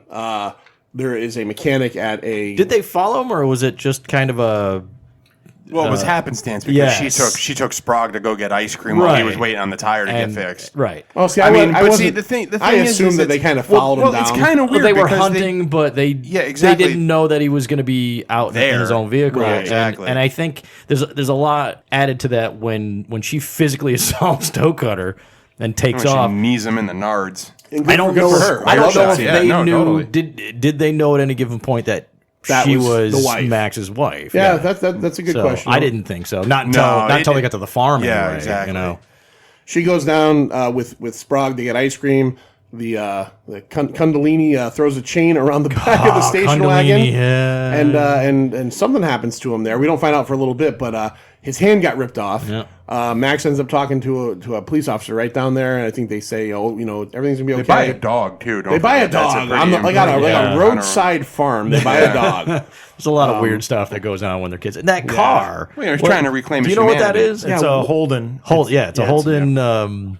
There's a certain model type on that because they were just like the basic vehicle for not just Australians. it's like panel stenciled. It's a got panel like van. a weird like painting on the side of it. Well, that was very 70s. In the Very, very much 70s, so. you had in the United States we had the vans with the murals on it. This is this is like a panel wagon. But that goes to show like how much kinda- Max's character changed. Like you look at the Road Warrior and you go, this guy once owned a fucking painted paneled van. You know what I mean? Like he was a family guy. I know. It's a standard family vehicle, and I love the fact that after she kicks Toe Cutter right in the nuts, they put the kid in the back of the fucking wagon and just take off. No seatbelt, no nothing. It was the 70s, baby. Yeah, really. I mean, there was no such thing as man. kid seats. Yeah, she You gotta probably love smoked when he was in the womb too. And those fucking cars, they just look like a raised, stretched out Pinto wagon is what they look like. Yeah, there's not much to them. It's not as sexy as Max's other vehicles, that's for sure. And it's got that fake paneling on the side with the bright orange Hot Wheels colors. Yeah, it's a weird vehicle. I mean, if you really Gotta think love it them. through and you watch the whole movie, they are pretty terrible parents. I mean, like first scene where Sprague's sitting on the floor, he's playing with a gun. He's got Dad's gun. He's just sitting there playing with it while they're talking. It's not loaded. No, Or well, I mean, maybe still, it he's is. playing with the gun. Then she throws him in the back, and then on the farm, we'll jump forward a tiny bit. Oh, they just leaves and then him. on the farm, she just totally leaves him. Yeah. and she Yeah, totally that- forgets that her kid exists. that was pretty fun. Yeah. That bit causes all kinds of problems. So I mean, it's kind of shitty. It is very shitty. So we get to that scene. We get to the farm. They're staying with somebody's grandmother. And May Swayze. Who is she? A friend. Okay, so Just she's staying with yeah, a friend. She was supposed to be related to Max in some way. I would assume so. I never. I'm not- Everything I've read, they just Just said a friend, Yeah. friend of the family Okay, somewhere. yeah. But that actress went on to do a whole ton of shit. So look her up sometime. See, but went on to? She was like fucking She- 70 in this. She died in 91. Wow. But she has a litany list of things that she did over her career. So it's pretty amazing. All right, so Lou, we move on to the farm. And what happens? What sets up the actual Mad Max thing? Well, it's a good thing you asked, John, because one of the weirdest things in the entire movie happens at this point. After she kicks Toe Cutter in the nuts, she throws her kid in the back of the hole. Then they drive to the farm. They think of it. She goes sunbathing. Yeah. And totally forgets about her kid. Now, I'm okay with the sunbathing scene. Yeah, she looks good. Which She looks good. is great. Yeah. But I would think that in a situation where you know that a murderous biker gang is chasing you, you might want to not abandon your child for an untold amount of hours to go lay out on the beach, and B, maybe be a little more vigilant. And don't forget about don't forget about the vehicle problem. Yeah, they also had to fix the car. They had to fix the car. Which is I can't blame that one on Ford. All right, so what happens right after that? The kind of quick version. They run into Toe Cutter and the gang again. They're chasing her through the woods. Yeah. She runs into Master Blaster 3 movies early. Yeah. which is another one of those. throwaway Which is line. another one. That of is those, a fan theory, by the way. I know it's bullshit, but that is a fan theory. Which is another one of those really weird scenes that never made sense to me, and even watching it all these times, still makes when she no goes, sense. if you see whatever the heck his name is, I forget. Benno. Oh yeah, if you see Benno in the woods, don't worry, he's just strange. No, he's just a baby. He's just a baby. Yeah. You would He's think just a that they would baby. know who Benno is. And it's just one of those things where like, and then she's running back after the whole thing through the woods, and then he just pops up out of nowhere for no good goddamn reason, and then he runs back.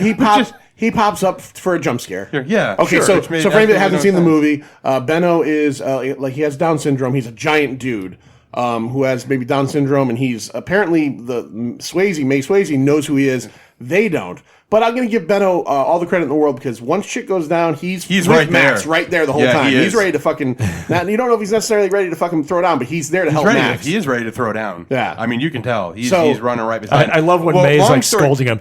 Bad Benno. Yeah. Very bad boy. Well, going back to the bad parent angle, this is where she goes to find Sprague and she finds out that he's missing. Yeah. Right. And then he is Well, she doesn't even back up a little bit because May takes her in and is like, "Here, I'll make you some tea. You're Just right. relax." Yeah. And then she's like, "Oh, thank goodness. Oh, wait, where's Sprague. my kid?" Yeah. And then they run over to the barn and they find out that the gang has poor little Sprague. That barn that didn't look like it should be where they were. It looked almost, I don't know, it was a weird out of place building. So and then May shows up with the old double barrel. Yeah, she ain't fucking around. No, she ain't. She's straight up like, I don't give a fuck who you are, toe cutter. She's got her dual leg braces, her double barrel shotgun. She is ready to go to town. Did you hear that story? No. So while I was looking up the actress, apparently during filming, being that she was older and not used to carrying around an ancient double barrel shotgun, which is very heavy for her, at one point she stepped into a hole and twisted and I think broke her ankle. So in that scene where she's firing the gun and all the scenes afterwards, she's in a cast. She's in a leg cast all the way up to her hip. Really? Oh, no Which kidding. Is why she's wandering around so strangely. Because it was too heavy for her. Yeah, it's kind of crazy. She refused to be recast. She wanted to film all the scenes after the fact. Well, she's Australian. Yeah. They're tough. Yeah, they're tough. They're tough old bird. Fuck around. Yeah. She probably ate a can of Foster's, ate it. And so let's fucking shoot, mates. But anyway, like you said, she's got the good. double barrel. She's like, I don't give a fuck who you are. Get the fuck in the barn and lock the goddamn. We're gonna lock the goddamn door. So they throw them all in the barn.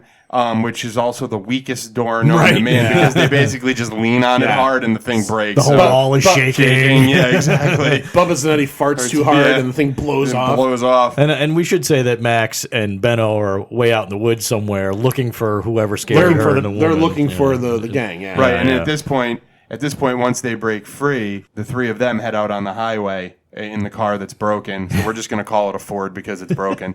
But honestly, think about this is the interesting thing. So Max was trying to fix the fan belt because the fan belt needed to be adjusted. Yep.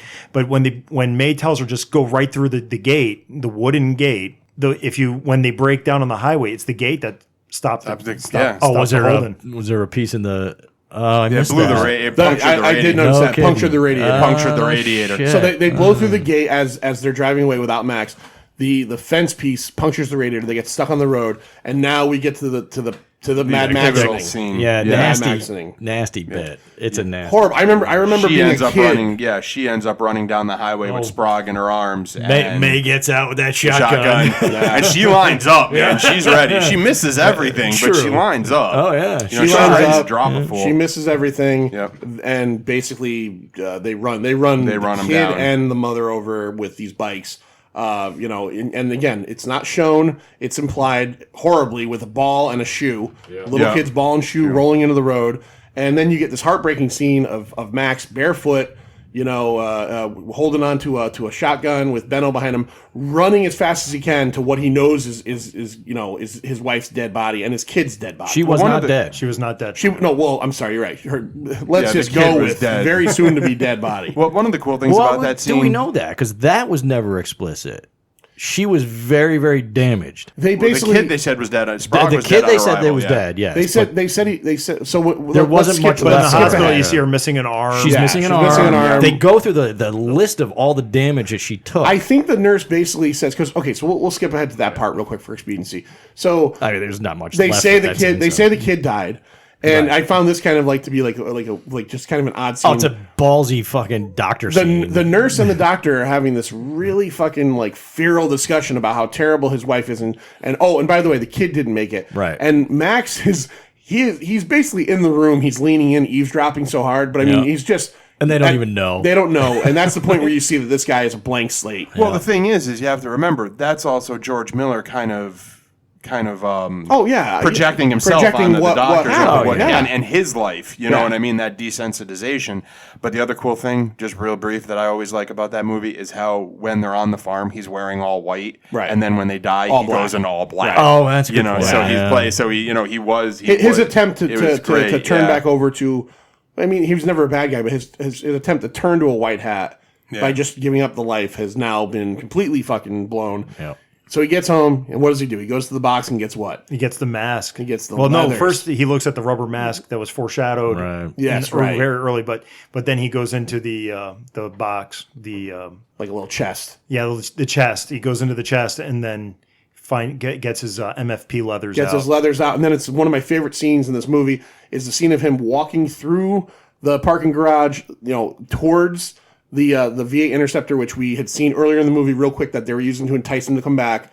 And as he's walking, he fades away, and then the headlights come on, and the car comes out at you. And this is the point of the movie where all bets are off, and we're gonna just witness fucking carnage. And there's maybe like 8 of these guys left, 9 of these guys, a total in this gang. And now the next 15 minutes of movie is straight up just Max on the highway, decimating these dudes in different ways. Okay, so he meets up with a bunch of them on that little bridge and runs them off, and that's where we get the scene with where the bike wheel hits the guy in the head. Yeah. Let's kind of get to the point where we only have 3 guys left. We've got Toe Cutter left, we got Bubba Zanetti left, and we got Johnny the Boy left. Yeah. So they lay the trap by Johnny the Boy, ditching his bike off the side of the road. So when Max sees it, he gets out of the car to inspect to see if Johnny the Boy is still alive, and that's when Bubba Zanetti uses his pistol to shoot Max through the right knee. Shoots him right through the knee. Max goes down. Max has a pistol as a sidearm. Never even goes for it or touches it. He's using his sawed-off shotgun at this point. He goes down. The sawed-off shotgun is like a foot away from his hand. He's reaching out for it, and Toe Cutter, blown away. Yeah, his leg is bloody and nasty. Yeah, He's reaching for it, and Bubba Zanetti gets on his bike, drives up the road, comes back, and runs his fucking arm over. Yeah. So now, and this is what I love about this is continuity stuff, because these are injuries that Max maintains through the rest of the movies.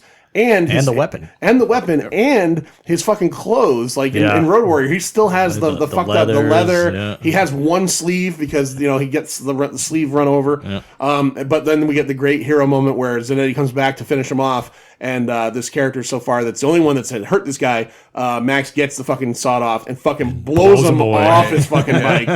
Zanetti's dead. It's the quickest end of any That's character. it. Really, it's just like he rolls over fast enough to get him. It's not hard to believe that they probably ran out of money by this point. Maybe, so but they were just like, you know what, end it. Yeah, there's nothing real. I think the most elaborate thing in any of these deaths is coming up. Yeah, it's a very end. Yeah. Which is very interesting. Which is also a cheap death if you if you read the story on it. The next death is Toe Cutters, and so basically,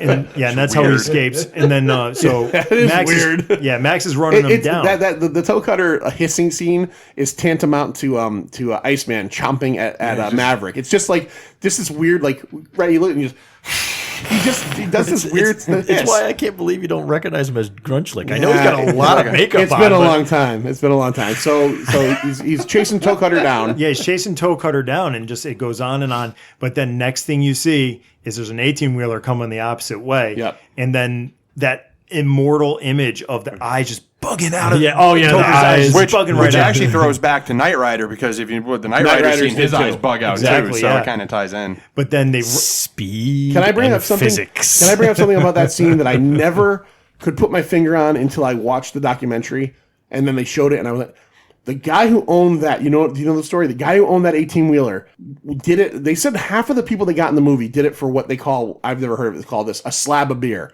which is a case of beer in America. It's a slab in Australia. And the way they got a lot of people in this movie were the bike gang. We'll give you $100 total and a slab of beer. I'll do it. Yeah. And this truck driver. We get money too? We get money. Yeah, really. I would have done it for the beer. Right. So this truck driver says, I'll do it for a slab of beer and like $200, $50. $50 and a slab of beer. But, and he had the kangaroo catcher on the front of it. So what they had to do is they had to put plywood over it and paint it to look like the front of the After you see this and you watch it again, because they show it in the documentary, you'll never not see it. The front of the truck, the headlights are paint.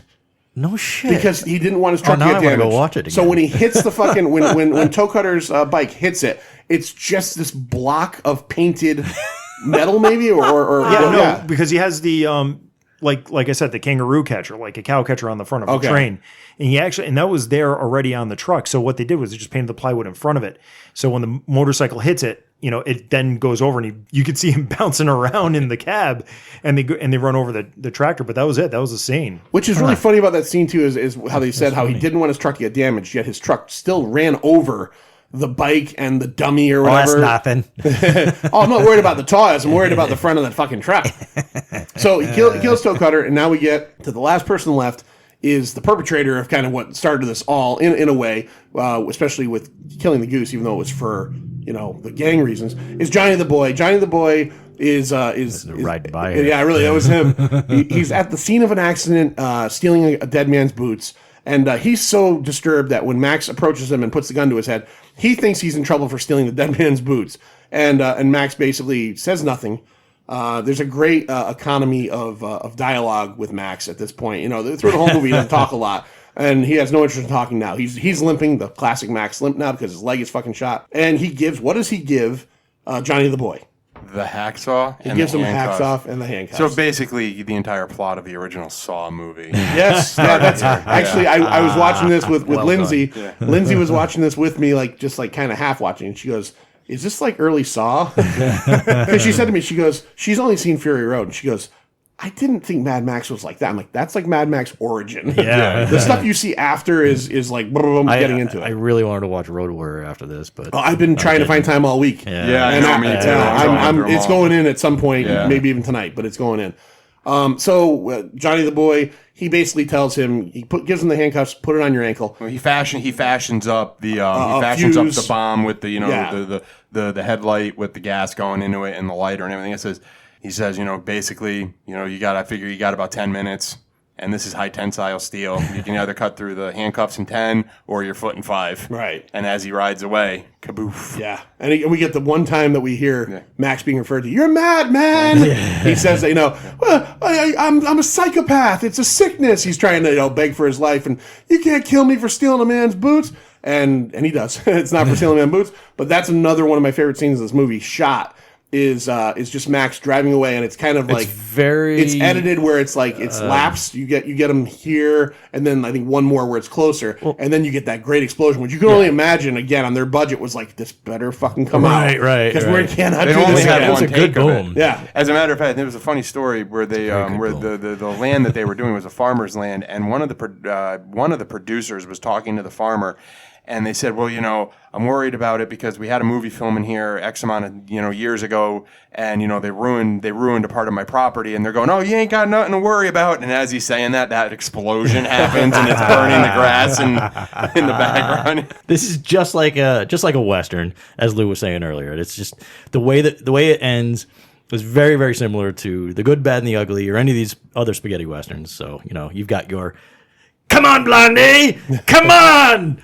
It's just so perfect the way he's screaming at Max at the end of this movie, Right. and then boom, it's a beautiful thing. It is. It's a fantastic. Very, movie. very Western, very Western. It really, American Western. It really is a movie of two parts, which kind of in a lot of ways they all end up being to it again. The Road Warrior is probably the one that's the one that's most two parts is fucking Thunderdome. Yeah, Thunderdome is like Thunderdome's two completely Thunderdome. different Thunderdome movies. is one of those classic movies. It's like, for me, Full Metal Jacket.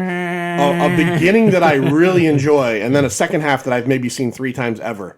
I don't know if I've ever Don't gotten like to tell Captain Walker. No, fuck that. Honestly, I don't. I honestly don't either. I think that's once he it's once Once he leaves once the Bartertown. gulag happens, is that what they It's call just, it? it feels like it was lifted from an episode of Battlestar Galactica from 1978. So it's Yeah, just, it does not work. But it really does. But I mean, that's what this is too. Is it's a movie of two halves. It's just like it's the entire setup, and then when that happens, it turns into a straight up revenge flick. For the last But like 20 minutes. I was watching the timestamps on this. It's really like I think it's 3 parts. You have a good beginning, a middle, and an end, and each part has its action scene. Like the first chase scene is like 12 minutes.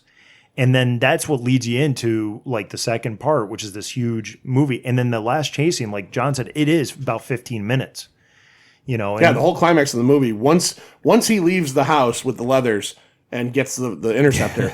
That's it. There's nothing Nonstop action. It's nonstop action. Well, I mean, it's hunting and getting to the action. Yeah, so this is not like fucking like the Raid Redemption. Right. It's just this is now going to be. There's no dialogue. Right. We're just going to get to the point where we're taking each one of these guys out.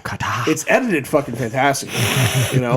This movie is edited fantastically, and it was edited in. George Miller said they edited it in an apartment, right? In an apartment. Yeah. Audio was done in the living room, and the visual was done in the kitchen. Yeah. Well, one of the cool things on the technical end of it was the fact that a lot of the scenes they filmed, the cameramen were actually like hanging off the front of the cars with the lenses low to the ground, so you get that sensation of speed. Oh yeah, you do get that. Cool. And they were on the back of motorcycles, and it was just like completely and utterly like dangerous, and would probably be illegal. That was in the documentary. That's part of the. But I just keep saying this. A couple years ago, they did a Blu-ray release of this.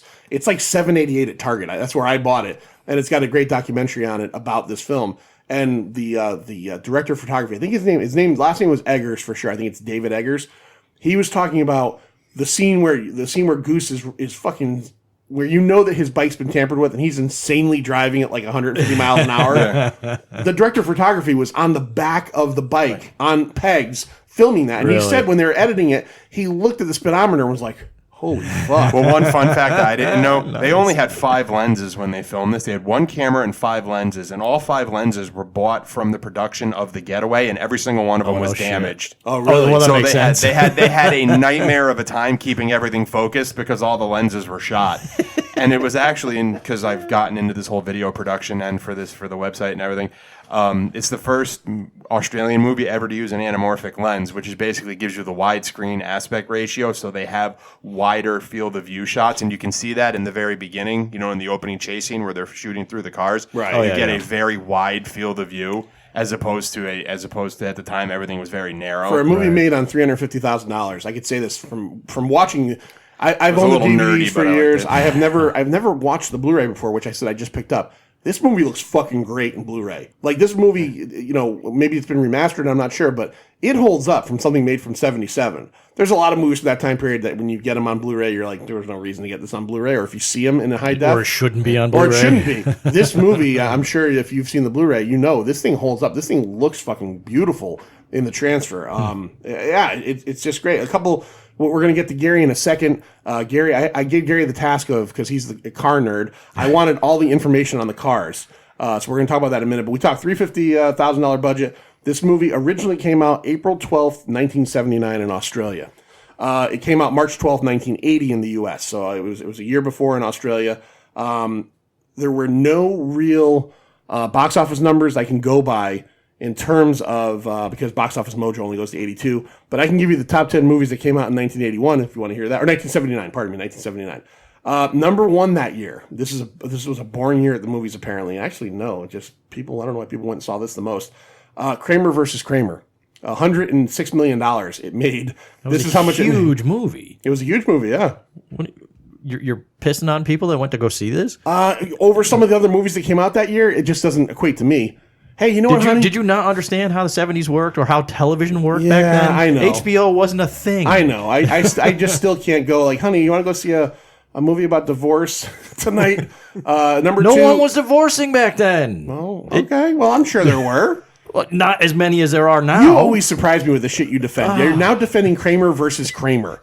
You do realize this wasn't a Seinfeld movie, right? This is the divorce movie with Meryl Streep and Dustin Hoffman. Yes, I just can't believe you're pissing on it like you are. I'm pissing on it for the fact that I can't believe it was number 1 that year. That's all. Especially compared when I say, to what? Well, you give me a second, I'll tell you what else came out that year. And if you think it deserves to be number 1 over these other movies, you're fucking crazy. All right, go. Number 2, this one I'll give away because I've never seen it. The Amityville Horror. All right, made $86 million. I can't say one way or the other. Number 3, it's a shitty movie. Number 3, great sequel, Rocky 2, $85 million. Should have made more than fucking Kramer vs. Kramer. Number 4, your favorite movie of all time, one we watched many years ago for the podcast, features a lot of fucking Stephen Collins' dick in that costume. Star Trek: The Motion Picture, $82 million. Yeah. Number 5, one of my favorite movies of all time, should make more than Kramer vs. Kramer, Alien at $81 million. Number 6, Apocalypse Now, which is a movie I've never really been crazy about, $79 million. Number 7, The Muppet Movie. The Muppet movie didn't make more than Kramer vs. Kramer at $79 million. Number 8. God, you are just assuming so much for the movie-going audience of the time period. Number 8. I'm gonna give you a line, Luke. Can you tell me what this movie is? Navin Johnson. He sounds like a real asshole. Do you know that movie? Negative. Gary?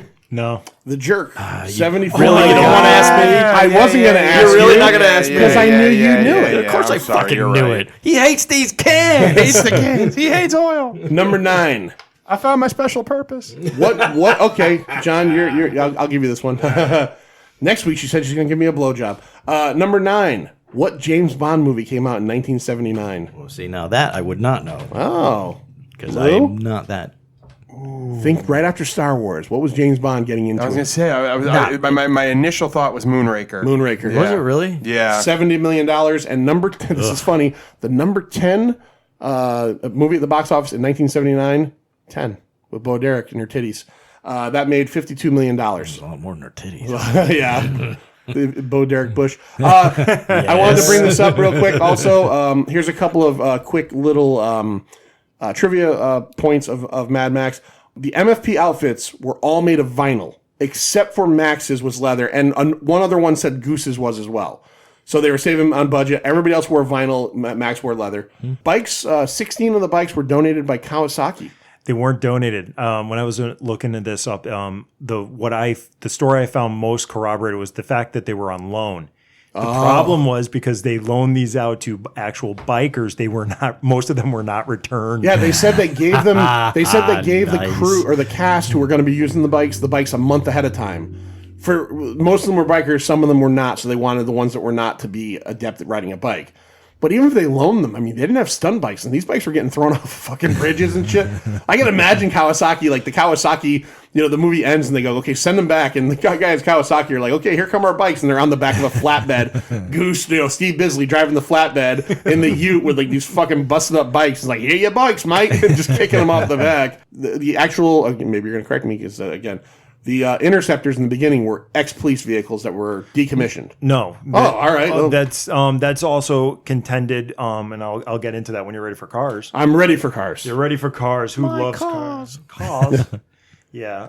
But yeah, the one cool thing is the Kawasaki's were all KZ1000s. Those were really fast bikes for 79. And you got to remember, bikes are usually faster than cars, and those things were incredibly quick for 79. Well, I think that was part of the idea. 1000cc 4-cylinder, 1000 cc's beats V-twin any day. I think that's on a real street. I'm not denying the fact that these bikes are fast. I'm just saying they're pussy-looking bikes. Whatever. They're fast. I think that's part. You tell me that's not a pussy-looking bike compared to any other fast-looking bike that you're bent over the handlebars I'll of. agree. They don't exude Especially with the testosterone windscreen. like a V-twin with a lumpy cam. But I mean, there's something to be said for, Japanese just wanted to be fast. And I want to read off a special announcement from Pint Comics that nobody here at Pint Comics thinks that Australian bikers are pussies. I do. Except for Sir John. Bikers are all tough. Yeah, bikers are all tough. I have never had a problem saying a biker's a I just want to say pussy. real quick, I think that what you said with the bikes being fast is supposed to be planted in your mind with this movie because we keep seeing how fast they are. And I think that idea of how fast the bikes are at the end, especially when he's on Toe Cutter's ass, is the test to show you how fast the Interceptor is. When we get to the Black Interceptor, we'll definitely talk a little bit more. But like the other thing too, when Goose is escape, when he's out on his joyride after laying pipe, getting pipe laid to him, very possible. Let's just be honest, very possible. It's the 70s. Everybody was experimenting, and there's a lot of cocaine involved. But the other thing too is, you look at his tachometer and look at the speed, and you can definitely tell he's doing 100, 150 plus, and he's in about fourth gear because you look at that red line, man. That thing's pinning the red line. Right.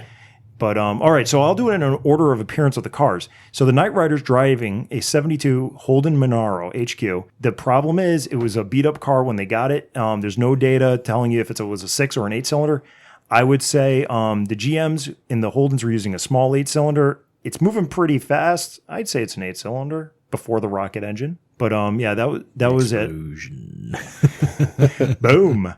Next up, you see Big Bopper. That's actually you see that first, but it's they're looking at two people fucking. Big Bopper's the heavy guy that's watching the guy and girl fuck. Yeah, with Charlie. Okay.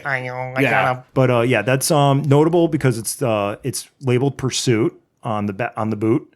or the trunk lid. That is a confirmed ex-cop car. Okay. They've confirmed that car is an ex-cop car. They wrecked it during the filming. Yeah, I'd say so. Which time? And you can definitely tell after the first crash where or the second crash, they actually replaced the radiator to get it to go to the third crash. But yeah, it was powered by a 302 Windsor, Ford Windsor. It was Ford Falcon XB. So next up is the March Hare, Sarce and Scuttle.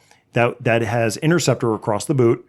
That was a 72 XA, not the XB model from the year. It was a 6-cylinder, and the smoke coming out of the exhaust pipe was not a special effect. That was the motor just having a bad head gasket.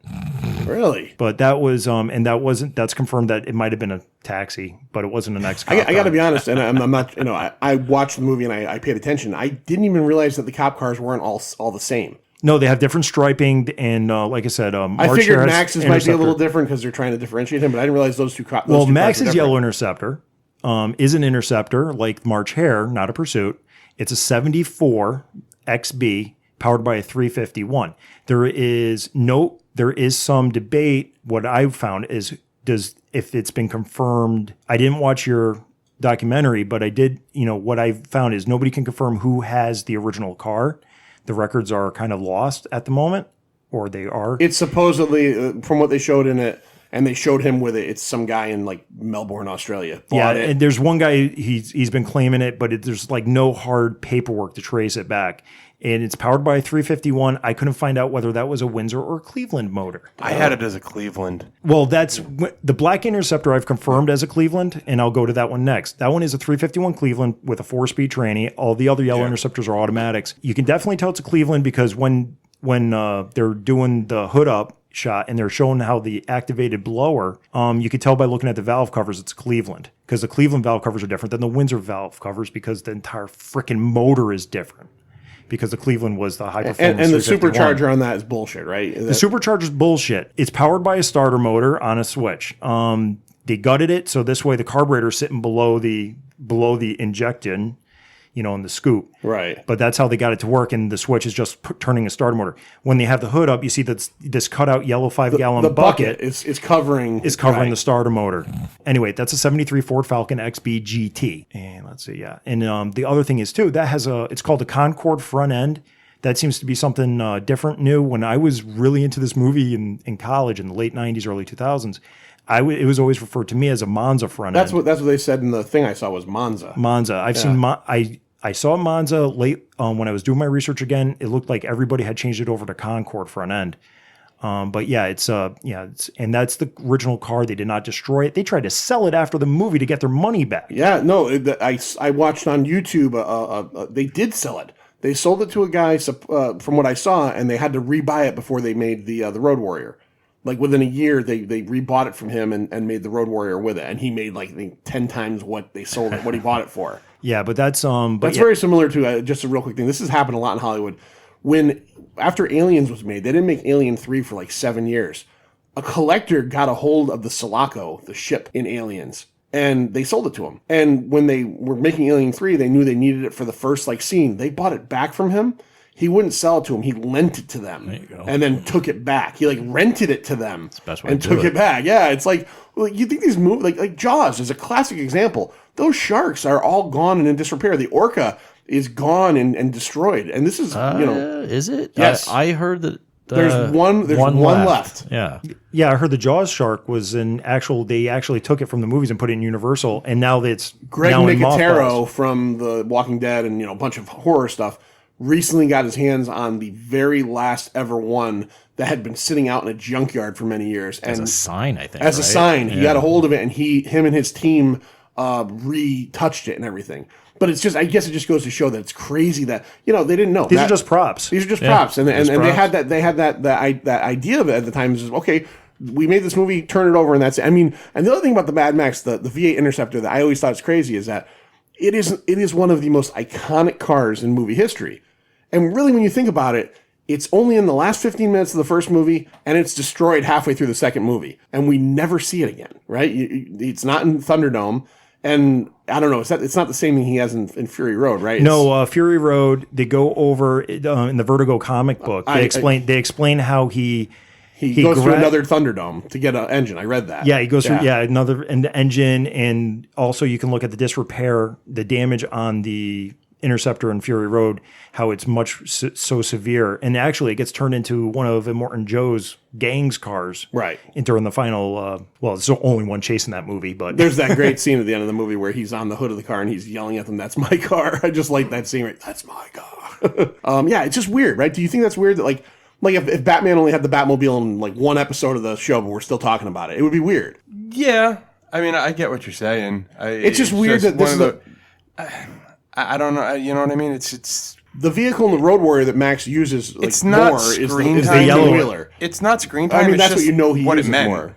You know what I mean? That it meant a lot in the movie. Oh no, it's hard for me to put into words. I know why it's important, but I'm just saying 600 horsepower. It sucks nitro. Yeah, it's very much the Boba Fett thing. You know, everybody so many people love Boba Fett. That's actually a really good way to put it. And he You is put it this better than like I did. fucking ancillary character that does next to nothing. You know, in a lot of these movies, but he is like comic books and tattoos, and his figure is the most money. It's just weird to me that the last of the V8 Interceptors was only in probably 35 minutes of screen time period, because it gets blown up in Road Warrior like in 45 Well, they minutes. wreck the front. Right. They wreck the front end in the first minute of Right. Road Warrior. You know, it's yeah, you're right. That car gets beat to shit. Yeah. You know, and it's only in half of Road Warrior and like the last 15 minutes of Mad Max. Yeah, it's weird, but it's iconic, and it's iconic for a reason. It's a fucking cool car. Roy Rogers had Trigger stuffed. He did have Trigger stuffed. I've heard that. Yeah, and Tatooine. the original Interceptor right now is in Florida. You can go visit it. Oh, it's part of like a movie stars of the cars type tour, Yeah, right? it's been bought. It was it got shipped to England and then Devlin. Yeah, it was the Devlin Car Museum, and then it got bought out. The Devlin Car Museum got bought out, and all the contents of the car museum got shipped to Florida. I saw something that it was part of one of those things. I've never seen it. I've been to a million Comic Cons. I'd love to see that fucking thing. I'm tired of seeing the fucking. I mean, but going back to the Batmobile thing real quick, if you really think about it, there's been 8 billion Batmobiles. And each one of them is iconic in its own way. I'm just using one, like the Batman '89 Batmobile is iconic, but it made it through 2 full movies. You saw it a ton of times. It's just Mad Max. Couldn't afford to build another one. Yeah, and then it just got stupider and stupider as they went along. They started to look more and more like penises. So. Yeah, that George Clooney one with the fucking like convertible top was really awful. That was awful. Gary, since you're the guest, you brought this movie. Thank you so much, by the way, because like I hadn't seen this in a couple years, and it was awesome. I forgot to catch how it again. good it was. I haven't seen it since my son was born, and I actually forgot how good this movie was as a movie, not just as a Mad Max action movie, but just like how good the story is, how deep. You know, like Sir John was saying, it's like how much texture there is to this film that brings about this world. Yeah, no, it's well written, it's well shot. I mean, this is the dude's George Miller's first directorial debut, and I mean, he's doing shit with cameras that, like Lou said, one camera. The people are fucking on the fucking hood of the car. I mean, it's insane. This movie is almost like the definition of guerrilla filmmaking insanity. Gary, you coming on, you bringing this on. You were the guest for this episode of the Invitational. Scale of 1 to 5. Half scales are good. And if you hate it as much as John hated adaptation, give it a 0. Feel free. What would you put Mad Max 1979 at? I would put this as a 4 3/4. I think for me, this is almost a perfect movie. All right, I will let you take the 3/4 route. I'm sorry, 4.5. I know. I'm kind of. Oh, starting sure. to think, Now you loosen up. I loosened up a while ago. You yelled at me, but you know what? I can't listen either. So we're gonna start doing quarters. All right, Lou, you watched this thing 3 times this week, right? Yes. So, and you were apparently a big fan of this prior. What would you give Mad Max? For what it means to the industry, and B, the entire genre of post-apocalyptic wastelands, 4.5. 4.5. John, I'm always excited to hear John's talking because like John will talk about this like he has so far. Like enjoy and go 2. No, I'm not. Solid 2. It's not that low. It's not that low. And out of the original Max trilogy with our good anti-Semitic friend here, Mad Max has always been my favorite of the 3, believe it or not. I can see that. Road Warrior is the one that introduced me, like it did most people, because who saw Mad Max when that came out? Yeah, no. It was hardly anybody did. So when I discovered Mad Max, I was like, there's an origin. It's really gruesome. Yeah, it is. and it's very low budget. I like low budget. I like that it's like a stripped down version of a tale, and it gets you from point A to point B. It's really well done. good background actors. I mean, Bisley is so good. I've never forgotten him to this point. Goose. It's just that character overall has always been like, that's the guy I want all the time. The good Johnny, secondary you're being character. replaced. You know, in a movie, I mean, you know. Yeah, no, I get it. But it's a really good movie. I really enjoy it. I enjoyed watching it again. It does show its age. It's definitely a 70s movie. And regardless, it gets a 3. Solid 3. So, see, again, he did it. I was still thinking you were going higher than a 3. No, it's a good movie. I enjoy it, but it's not one that I need to come back to every year. You know? Okay, all right. And I definitely don't, especially with the other two, because Thunderdome. Thanks a lot. Yeah. But no, Yeah. I'm good. I've actually, That train chase scene was Shasta Tower. I've actually, discussing the fact that you've been wanting to watch Road Warrior. I'm planning in the next couple of weeks or so to do the Road Warrior and I'm going to give Thunderdome a go again. I usually I've got would it. too. But I'll give it a go again. I was introduced to Road Warrior first. I remember the first time I ever saw Road Warrior was on Monday night's Movie of the Week, and I remember being a kid. I was probably about 8 years old when I saw it on NBC.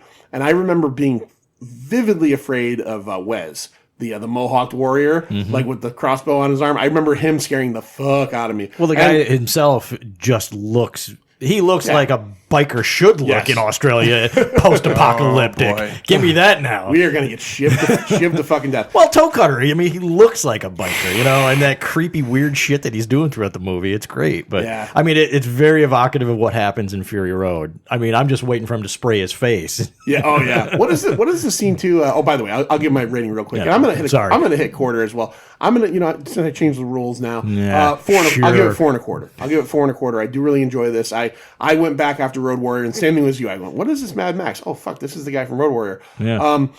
What was the And you were like, holy shit. Yeah, oh yeah. And I remember, because like I've talked about it before, my friend's dad was a big movie buff, and I think he lent it to me the first time. And again, this is how I remember the dubbed versions, because I remember knowing, the like he said, until 2003 or 2, we didn't see, I remember going and getting the DVD because I'm like, this is the actual version I've never seen before. Because if you see the other one, it's like, Mel Gibson's like, hey there, Johnny the boy. He's got this American accent. And which is really funny about Mel Gibson, which a lot of people don't realize, is Mel Gibson actually is American. He was born in America, and his family moved to Australia when he was like 8 years old. So he's known as... He's still here. Yeah, that's why... really, Come on, Tiger. Come on, Tiger. So that was Mad Max. Gary, thank you so much for bringing that. Thank you so much for bringing that to us. You're going to keep doing the videos for us, I hope? I'm working on a schedule that will work with my family. All right. It's really, it is what it is. No, we whenever you can put one up, I've given you the passwords now. Just go in and do it. Matter of fact, I wanted to tell you, go in and check your comments. You're already getting comments from other G.I. Joe fans that are asking questions about these fucking Jeeps and shit that you're putting up. I can't answer them, so you're going to answer them. Lou, That one's on you. Were you excited to be part of the Pint Movie Invitational? Yeah, my first one. Before you, well, we're going to be doing yours soon too. You still choose the same movie? You want to think? I'm thinking I'm sticking with it, but I might flip. All right. I don't know yet. All right. We won't say what Lou's was until we're sure what he's going to do. But Gary, since you're here and we're tired of saying it all the time, why don't you tell all the people what we say to go away? See ya. It's over, Johnny. It's over. Nothing is over. Nothing. You just don't turn it off.